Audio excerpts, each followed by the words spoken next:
Okay, today on this episode of Caliber Wars, we're going to talk about the 240 Weatherby Magnum. Now, one thing about the 240 Weatherby Magnum is, unlike most of your Weatherby cartridges, it's got the same head diameter as a 30-06. It's not entirely proprietary like the rest of them. So, what do we have going for it? Came about in the late 60s. Roy Weatherby put it out on the market in 1968. Roughly 6.2 millimeter bullet, or 0.243 inch, so about a 6 millimeter bullet. The case is 63.4 millimeters long, so it's a pretty big case. You can do some pretty interesting hand loading with that, I'm sure.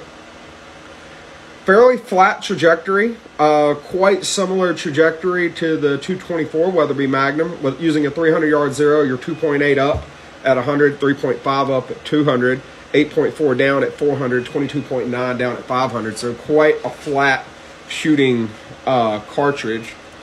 Bullet weights that I'm seeing range from 60 to 100 grains.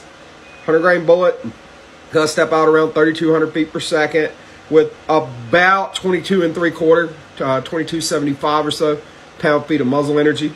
A 90 grain bullet's gonna step out just shy of 3,400 with just over 2,300 pound-feet of energy.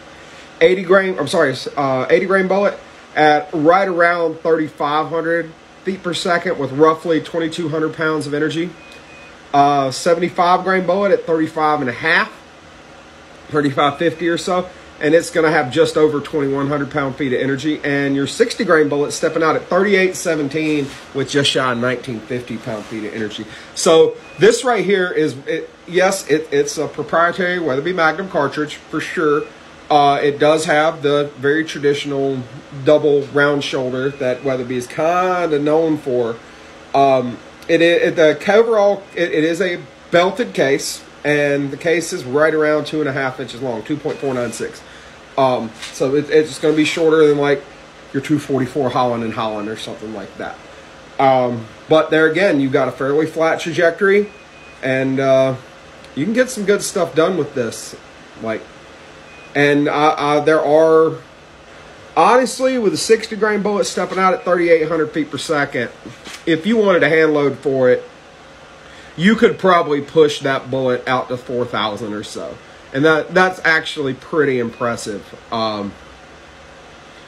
It's on par with like your 243 WSSMs and some of that. So I mean, it's pretty hot with a pretty flat trajectory. This would actually be a pretty solid choice for a lot of different uses, if you ask me.